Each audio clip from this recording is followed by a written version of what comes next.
ওমানের রাজধানী মাস্কাট। পুরো বিশ্বের নজর এখন এই একটি শহরের দিকে। টেবিলের এক পাশে বিশ্বের সবচাইতে শক্তিশালী দেশ যুক্তরাষ্ট্র, অন্য পাশে পশ্চিমের সবচাইতে বড় মাথা ব্যথা ইরান। কিন্তু আলোচনার টেবিলের আড়ালে লুকিয়ে আছে এক ভয়ঙ্কর প্রশ্ন। ভেনেজুয়েলার প্রেসিডেন্ট মাদুরোকে যদি যুক্তরাষ্ট্র তুলে নিয়ে যেতে পারে, তবে ইরানের সর্বোচ্চ নেতা আয়াতুল্লাহ আলী খামেনির গায়ে হাত দেওয়ার সাহস কেন দেখাচ্ছে না ওয়াশিংটন? কেন খামেনি এখনো ডোনাল্ড ট্রাম্পের নাগালের বাইরে? আজকের ভিডিওতে আমরা ফাঁস করব সেই কূটনৈতিক রহস্যের পেছনের আসল সত্য। 2025 সালের জানুয়ারি ডোনাল্ড ট্রাম্প দ্বিতীয়বার ক্ষমতায় বসেই ইরানকে কোণঠাসা করার মিশনে নেমেছেন। হোয়াইট হাউসের বার্তা পরিষ্কার, যে কোনো মূল্যে ইরানের পারমাণবিক স্বপ্ন ধুলোয় মিশিয়ে দিতে হবে। কিন্তু মাস্কাটের আলোচনার টেবিলে দুই পক্ষই এখন বিপরীত মেরুতে। যুক্তরাষ্ট্র চায় পূর্ণ নিয়ন্ত্রণ, শুধু পারমাণবিক প্রকল্প নয়, তারা চায় ইরানের মিসাইল কর্মসূচিও বন্ধ হোক। সেই সাথে মধ্যপ্রাচ্যে ইরানের হাত কেটে ফেলার জন্য হিজবুল্লাহর ওপর সমর্থন বন্ধের শর্ত দিয়েছে ট্রাম্প প্রশাসন। কিন্তু তেহরান স্পষ্ট জানিয়ে দিয়েছে, সার্বভৌমত্বের প্রশ্নে তারা 1 ইঞ্চিও ছাড় দেবে না। গত বছর ইসরায়েল ও ইরানের সেই 12 দিনের ভয়াবহ যুদ্ধের কথা মনে আছে?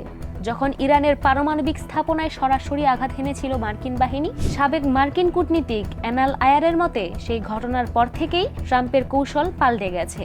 এখন আর শুধু চাপ নয়, তারা চায় ইরানের নিঃশর্ত আত্মসমর্পণ। কিন্তু ইরান কেন নমনীয় হচ্ছে না?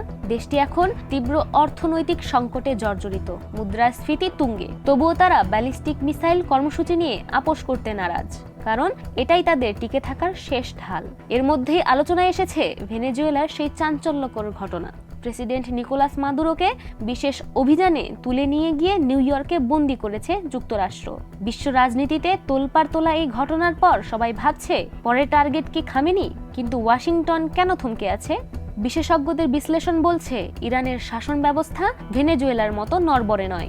এটি অত্যন্ত সুসংগঠিত এবং জটিল একটি রাজনৈতিক কাঠামো। খামেনিকে সরিয়ে দিলেই ইরান ভেঙে পড়বে না, বরং দ্রুতই সেখানে নতুন কোনো উত্তরসূরি ক্ষমতায় আসবে এবং পরিস্থিতি আরও নিয়ন্ত্রণের বাইরে চলে যাবে। এই ঝুঁকি যুক্তরাষ্ট্রকে পা পিছিয়ে নিতে বাধ্য করছে। মাস্কাটের এই আলোচনা কি তবে লোক দেখানো? যুক্তরাষ্ট্র চায় পূর্ণ নিয়ন্ত্রণ, আর ইরান চায় স্রেফ টিকে থাকার স্বস্তি। একদিকে অর্থনৈতিক নিষেধাজ্ঞা, অন্যদিকে সামরিক সার্বভৌমত্ব রক্ষার লড়াই।